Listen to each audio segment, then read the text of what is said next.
নমস্কার বন্ধুরা, বং ফুটবলারে এখানে আপনারা সমস্ত রকম খেলার আপডেট পেয়ে যাবেন। চ্যানেলে যারা নতুন, চ্যানেলটিকে লাইক, কমেন্ট, সাবস্ক্রাইব করে বেল আইকন প্রেস করে অন করে রাখবেন। বিশ্বকাপ ফুটবলের যোগ্যতা অর্জন করে নীল আর্জেন্টিনা। ব্রাজিলকে 4-1 গোলে হারাল গতবারের চ্যাম্পিয়নরা। চতুর্থ দেশ হিসেবে বিশ্বকাপের টিকিট পেল লিওনেল মেসির দেশ। সম্মানের লড়াইয়ে ব্রাজিলকে উড়িয়ে দিল আর্জেন্টিনা। মঙ্গলবার রাতে, ভারতীয় সময় বুধবার ভোরে, ঘরের মাঠে ব্রাজিলকে 4-1 গোলে হারাল তারা। বুয়েনোস আইরেসে হওয়া এই ম্যাচে আগাগোড়া আর্জেন্টিনার দাপট দেখতে পাওয়া গিয়েছে। 2-0-2-6 বিশ্বকাপের যোগ্যতা অর্জন করতে ব্রাজিলের বিরুদ্ধে মাত্র 1 পয়েন্ট দরকার ছিল আর্জেন্টিনার। লিওনেল স্কালোনির ছেলেরা মাঠ ছাড়লেন 3 পয়েন্ট নিয়েই। ব্রাজিলের যোগ্যতা অর্জন এখনও ঝুলে রইল।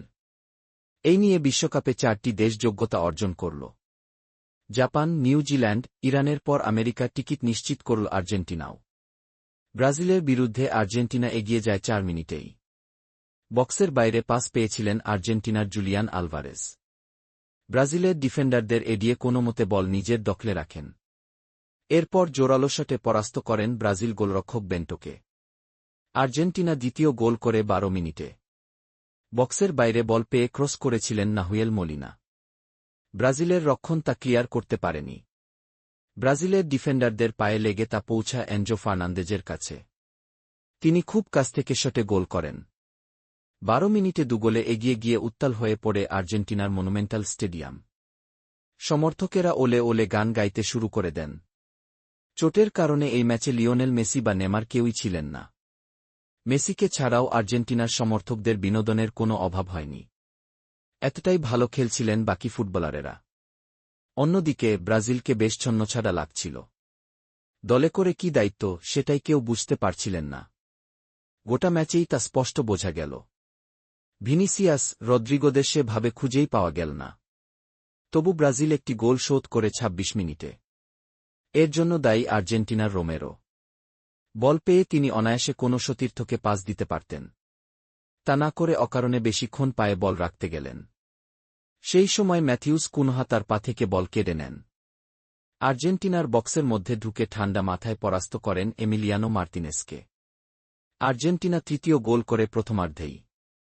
ছোট কর্নার থেকে তারা ব্রাজিলের গোলমুখ খোলার চেষ্টা করতে থাকে। এনজো বল পেয়েছিলেন বক্সের বাইরে।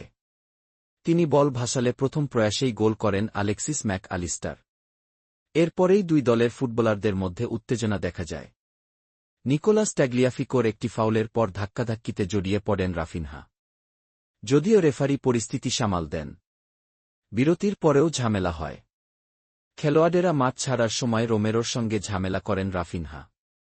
বিরতির পর ব্রাজিল ম্যাচে ফেরার চেষ্টা করেও পারছিল না। অন্যদিকে আর্জেন্টিনা চেষ্টা করেই যাচ্ছিল ব্যবধান বাড়ানোর। ব্রাজিলের দুর্বল রক্ষণের সুযোগ নিয়ে কয়েকবার গোলমুখ খুলেও ফেলেছিল। তবে গোল করতে পারেনি। সেই প্রয়াস সফল হয় 71 মিনিটে। ঠিক 3 মিনিট আগে পরিবর্তন হিসেবে নেমেছিলেন জিউলিয়ানো সিমিজোনে, যিনি আতলেতিকো মাদ্রিদের কোচ তথা আর্জেন্টিনার প্রাক্তন ফুটবলার দিয়েগো সিমিজোনের ছেলে। মাঠে নামার সঙ্গে সঙ্গে গোল করেন তিনি। বাঁ দিক থেকে একটি ক্রস ব্রাজিলের বক্সে ভেসে এসেছিল। আর্জেন্টিনার কেউ পাননি। বল বেরিয়েই যাচ্ছিল। হঠাৎ ডান দিক থেকে ছুটে এসে ব্রাজিল ফুটবলারদের অস্তর্কতার সুযোগে জোরালো শটে বল জালে জর্ডান সিমিজোনে। ততক্ষণে অবশ্য ব্রাজিলের পরাজয় নিশ্চিত হয়েই গিয়েছিল। আজকের ভিডিওটা এই পর্যন্ত।